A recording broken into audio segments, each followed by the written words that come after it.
भगवान शिव की कृपा हर कोई प्राप्त करना चाहता है। सोमवार का दिन भगवान शिव को अति प्रिय है। इस दिन शिव की आराधना करने से जीवन के सभी कष्ट दूर होते हैं।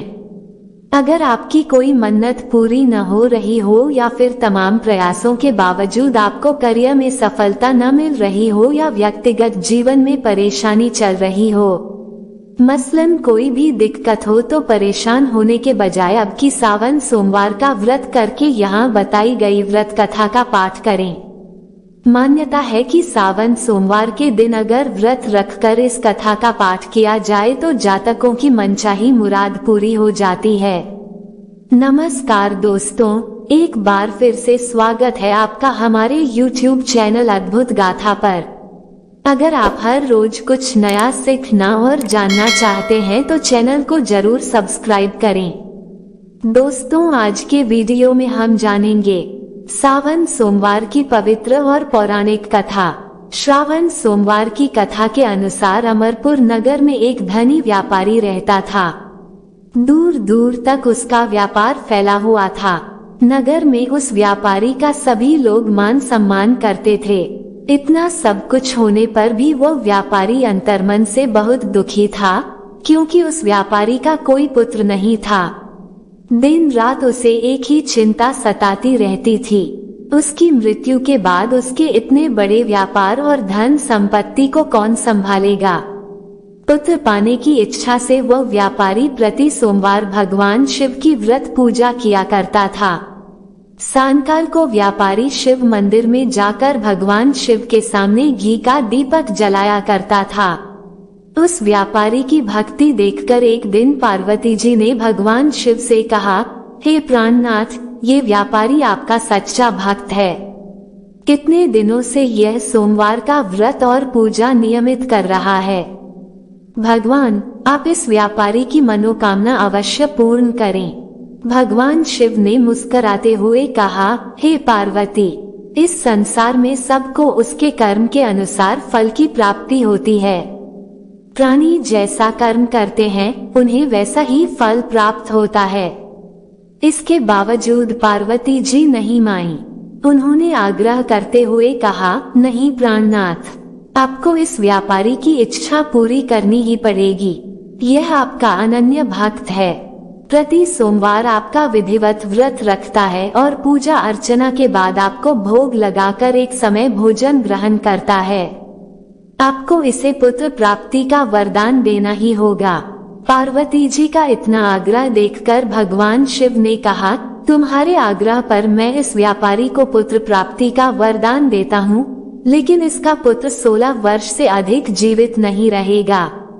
उसी रात भगवान शिव ने स्वप्न में उस व्यापारी को दर्शन देकर उसे पुत्र प्राप्ति का वरदान दिया और उसके पुत्र के 16 वर्ष तक जीवित रहने की बात भी बताई।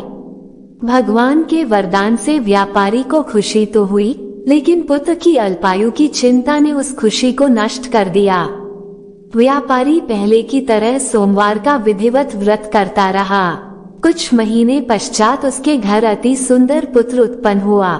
पुत्र जन्म से व्यापारी के घर में खुशियां भर गईं।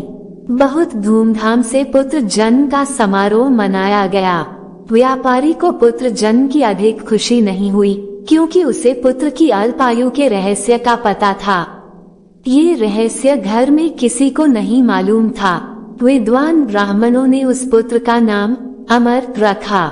जब अमर 12 वर्ष का हुआ तो शिक्षा के लिए उसे वाराणसी भेजने का निश्चय हुआ। व्यापारी ने अमर के मामा दीपचंद को बुलाया और कहा कि अमर को शिक्षा प्राप्त करने के लिए वाराणसी छोड़ आओ। अमर अपने मामा के साथ शिक्षा प्राप्त करने के लिए चल दिया। रास्ते में जहाँ भी अमर और दीपचंद रात्रि विश्राम के लिए ठहरते, वहीं यज्ञ करते और ब्राह्मणों को भोजन कराते थे। लंबी यात्रा के बाद अमर और दीपचंद एक नगर में पहुँचे। उस नगर के राजा की कन्या के विवाह की खुशी में पूरे नगर को सजाया गया था। निश्चित समय पर बारात आ गई, लेकिन वर का पिता अपने बेटे के एक आंख से काने होने के कारण बहुत चिंतित था। उसे इस बात का भय सता रहा था कि राजा को इस बात का पता चलने पर कहीं वह विवाह से इनकार न कर दें। इससे उसकी बदनामी होगी। वर के पिता ने अमर को देखा तो उसके मस्तिष्क में एक विचार आया। उसने सोचा, क्यों न इस लड़के को दूल्हा बनाकर राजकुमारी से विवाह करा दूं। विवाह के बाद इसको धन देकर विदा कर दूंगा और राजकुमारी को अपने नगर में ले जाऊंगा। वर के पिता ने इसी संबंध में अमर और दीपचंद से बात की। दीपचंद ने धन मिलने के लालच में वर के पिता की बात स्वीकार कर ली। अमर को दूल्हे के वस्त्र पहनाकर राजकुमारी चंद्रिका से विवाह करा दिया गया। राजा ने बहुत सा धन देकर राजकुमारी को विदा किया। अमर जब लौट रहा था तो सच नहीं छिपा सका और उसने राजकुमारी की ओढ़नी पर लिख दिया, राजकुमारी चंद्रिका, तुम्हारा विवाह तो मेरे साथ हुआ था। मैं तो वाराणसी में शिक्षा प्राप्त करने जा रहा हूँ। अब तुम्हें जिस नवयुवक की पत्नी बनना पड़ेगा वह कान्हा है। जब राजकुमारी ने अपनी ओढ़नी पर लिखा हुआ पढ़ा तो उसने काने लड़के के साथ जाने से इनकार कर दिया। राजा ने सब बातें जानकर राजकुमारी को महल में रख लिया। उधर अमर अपने मामा दीपचंद के साथ वाराणसी पहुंच गया। अमर ने गुरुकुल में पढ़ना शुरू कर दिया। जब अमर की आयु 16 वर्ष पूरी हुई तो उसने एक यज्ञ किया। यज्ञ की समाप्ति पर ब्राह्मणों को भोजन कराया और खूब अन्न वस्त्र दान किए। रात को अमर अपने शयन कक्ष में सो गया। शिव के वरदान के अनुसार शयनावस्था में ही अमर के प्राण पखेरु उड़ गए। सूर्योदय पर मामा अमर को मृत देखकर रोने पीटने लगा। आसपास के लोग भी एकत्र होकर दैख प्रकट करने लगे।